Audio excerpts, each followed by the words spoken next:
What's up? This your boy Guy Will Gamble. I got the essential oil diffuser going in the background, and I'm going to take you through making a winning tournament lineup on Fanduel for week 11.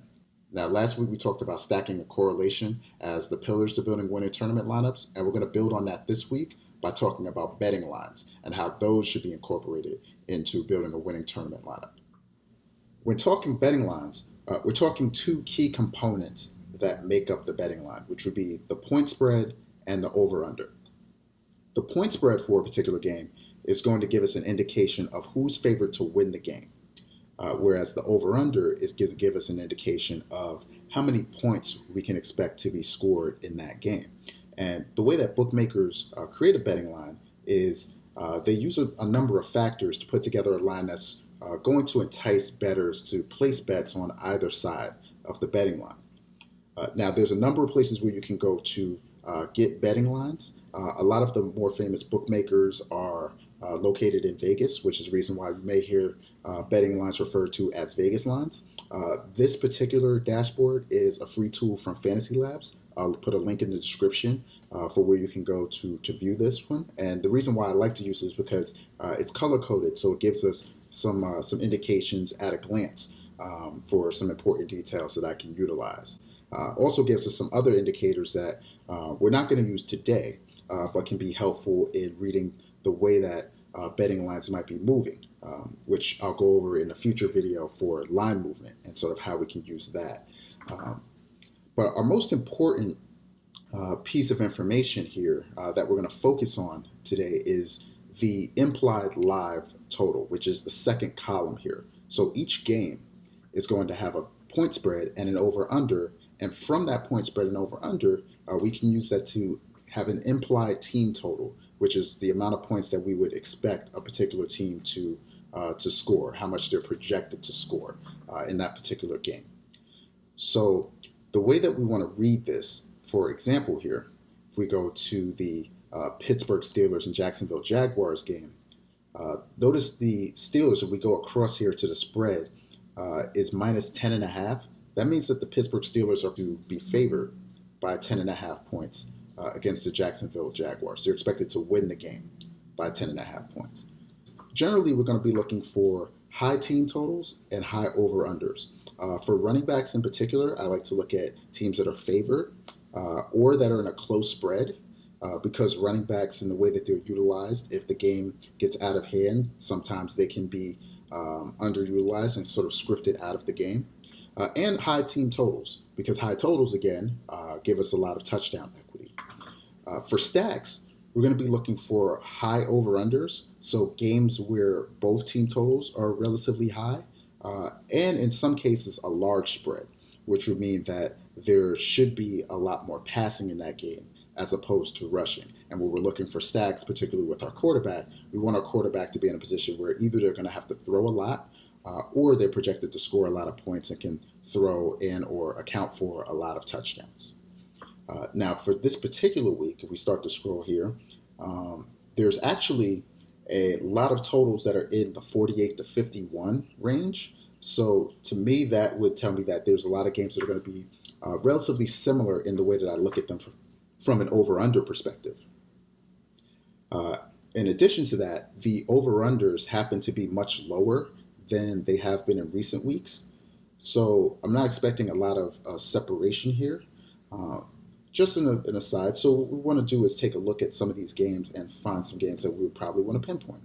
So when using this dashboard and looking to find some games and or teams to target, if we start looking at some of the over-unders here, notice the 51 over-under in the Falcons and Saints game.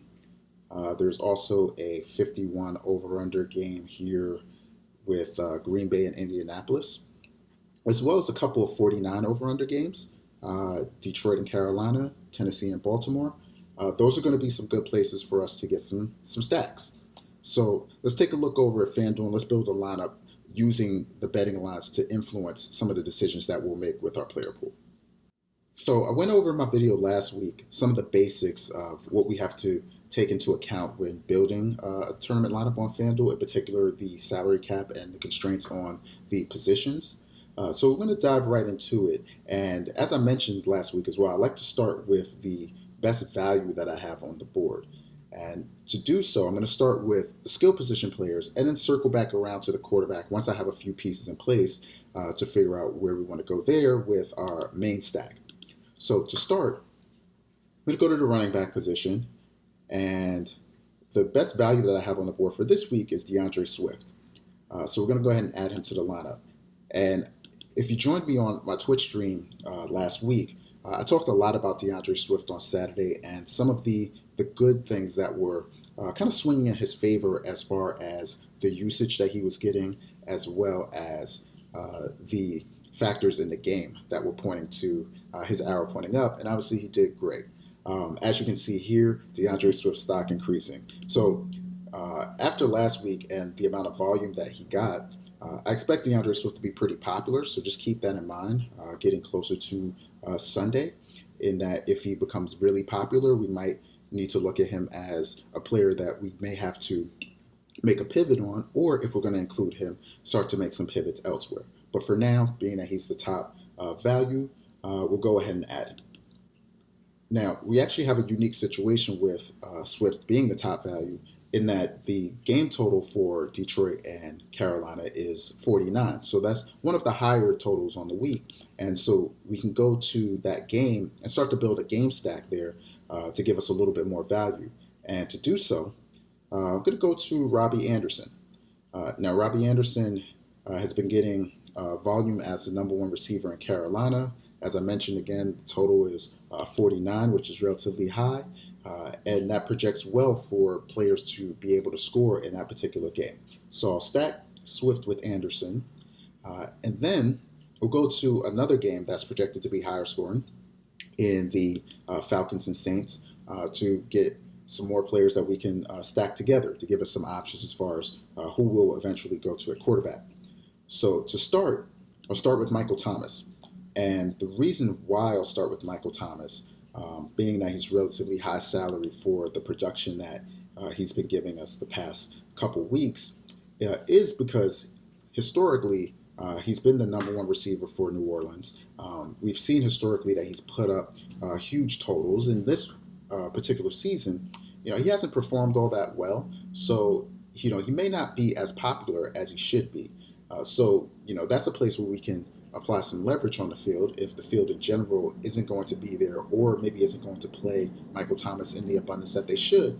That'll give us a way to gain a little bit of leverage on the field. And as I talked about with Swift on my live stream last week, I like to be early to some of these situations.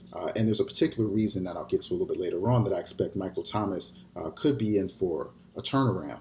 And if we can be early on that, that'll give us leverage on the field before everyone gets there, like they will with Swift likely this week. Now, as a run back to Michael Thomas, you could definitely go to Julio Jones. He's one of the better options at wide receiver. If Calvin Ridley is available, he's also a top option. But tight end is normally a position that's going to be pretty tough to fill. As I mentioned, it's a 51-point over-under game, and we want touchdown equity from our players. So I'll go to Hayden Hurst here, who sneakily, especially when either Ridley or Julio Jones has been out, has been getting a large amount of volume.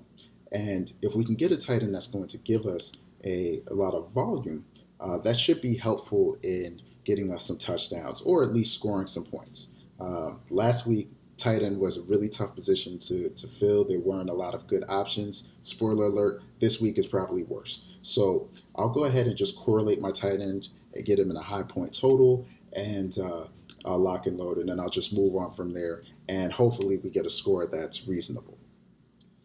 Now, at this point, we have some skill position players that we can go to and some quarterbacks that we can choose from. Now, we could choose Matthew Stafford from Detroit if we wanted to go there, given that DeAndre Swift does actually catch passes. We could also go to Robbie Anderson's quarterback. There's a little bit of uncertainty there as far as whether Teddy Bridgewater is going to play or not. So won't actually, choose him. But what I am going to do, even though there's a little bit of uncertainty at this point whether he's going to start, I'm going to go to Jameis Winston, because that's going to give us a little bit of a salary cushion compared to some of the other quarterbacks that are projected, or at least are salaried at the top on Fanduel. And when building our lineups, if we can get some salary relief, that'll help us get in some of the more popular or some of the top players into our lineup. So I'll lock in Jameis at quarterback. And part of the reason why I would be a little bit more bullish on Michael Thomas as well is because Jameis historically is a player that's known to throw the ball down the field, in particular to top wide receivers, and throw the ball to them a lot. So if New Orleans is going to be in a situation where there's a high over under, so they're expected to score a lot of points, and be in a situation where they're getting a quarterback change where the quarterback throws the ball down the field a little bit more, that could positively impact Michael Thomas. So that's a stack that I'll include here. And we have Hayden Hurst running it back as well, where hopefully we get some production and potentially a touchdown there. That could buoy the production of our stack. So at this point, we have about 6,400 remaining for 4 pieces. So I'll go ahead and plug in a defense. So as I mentioned last week on my defense, I like to start from the very bottom on defense. However, there's not really a lot of defenses at the bottom that I really like. So I'm going to go up a little bit, pay up a little bit more than I usually would for defense. And we'll go with the football team. The good things about the Washington football team, if you notice from the dashboard, is they're projected to be playing in a game that doesn't have a very high over-under. That's something that could be useful for defenses because they're scored in some part based on the amount of points that they allow. In addition to that, they're playing against a rookie quarterback, so that could be a situation where if they're able to get some pressure on the quarterback, he can make some mistakes, and that could lead to some turnovers as well. So all of that bodes well for the Washington football team. So from here, we could probably use a little bit more salary relief at this point. And being that we have the Washington football team, I'll go ahead and grab a underpriced running back as well and add him to this lineup. And that's J.D. McKissic. Now, J.D. McKissic has been seeing a lot of volume in the passing game as a running back, in particular because Alex Smith likes to check the ball down a lot. That gives J.D. McKissic an opportunity to get out in the passing game and be out on the field, especially in pass protection, being that Alex Smith isn't a very mobile quarterback at this point. So with that said, being that he's going to be on the field often, and if you notice from these last 2 weeks where Alex Smith has been starting, the target totals are really high for any player, and in particular a running back. This is a situation where we can get some value, and hopefully we can get a touchdown or a high production as far as the receptions go from the running back position, and that allows to put in some other players into our lineup that could be high performing. Now, I don't normally concentrate on the correlation between a running back and a defense. It is something that has a small positive correlation, so it's not necessarily a bad thing to have, but not the first thing that I want to chase. So just keep that in mind when you are filling out your lineup. Now from here, we have 2 lineup spots left, and we have 8,100, which is a lot. So what I'm going to do here actually is I'm going to make this a double stack with New Orleans and get one of the higher projected scoring players that I have on my board in Alvin Kamara. Now Kamara, similarly to McKissic, gets a lot of his production in the passing game. So including him in a stack with Jameis Winston is going to be something that should work out more often than not. Now, one thing to keep in mind here from a salary standpoint is I normally wouldn't stack together 2 really high salary players in Kamara and Michael Thomas, but I'm willing to make an exception this week. They, project to soak up a ton of the volume for New Orleans. So if they're going to be the 2 players that are going to be used primarily and in a high team total, we would hope that the Saints will be passing a lot. We can add both of them to the lineup and hope for a outlier performance from New Orleans, and in addition having a run back on the opposite side that we would hope Atlanta would score enough to keep up, where Kamara and Michael Thomas would need to provide production for New Orleans to pull out the win. And then for the last player in, we'll go to a team that's projected to be favored and get a player, again, that is a little bit under salary. Normally, I do like to correlate my wide receivers with a player opposite, but in this case, because the team projected total for their opponent isn't all that high, I'm not going to be too concerned about it this week. and that's Deontay Johnson. And if you notice here in the salary tier, we actually have our choice of all three of the Pittsburgh Steelers wide receivers. But the reason why we go with Deontay Johnson in particular is because when he's healthy and in the lineup, he's actually the number one option, and he's getting targeted a ton throughout the field, whether that be in the red zone, whether that just be within the 20s, etc. And if we can get a player who sees a high amount of targets on a week-to-week basis, we can utilize that to our advantage. And get a player who's the number one option, but is actually priced with the number two and number three options as well. Now, for all the lineup copiers out there, don't copy and paste this lineup. There are some factors that could change, like one could make this lineup suboptimal come Sunday. And it's really more about the concepts and how to build a lineup versus the actual players. So hopefully this gives you some insight into how we can use betting lines to influence our decision, in particular with the stacks that we used in choosing to stack with players that have a high team total, and also with grabbing running backs in games where they're projected to be relatively close, as well as a defense where the total is projected to be a little bit on the lower side. Thanks for watching. I hope that this was helpful in giving you an idea of how to use betting lines to incorporate into building a winning tournament lineup on Fanduel. If you enjoyed this video, please hit the like button and subscribe to our channel. I'll be posting more content throughout the rest of the season, like this one. Also, hit the notification bell so you'll get updated and get a notification when new content is live on YouTube, which I'll be posting on a weekly basis. As I mentioned, I do go live primarily on Twitch on Tuesdays, Thursdays, and Saturdays. Tuesday being our recap, going over the previous week. Thursday, going into our first look and taking a look at the Thursday night football game and some single game content, as well as Saturday nights where we do our deep dive and our last look into the slate, as well as my approach to how I'm taking in all of the information that I'm using for the art and science and building my lineups. So definitely join us there. The link is going to be in the description. If you also enjoy talking about fantasy football with other like-minded individuals, feel free to join our Discord as well. We have a bunch of people in there who are talking football on a regular basis, especially leading up to game days on Sundays, and we'd love to have you join us there. So be on the lookout for more content from this channel, and I hope you all have a great week and use this information to build some great tournament lineups for this week and beyond. Peace.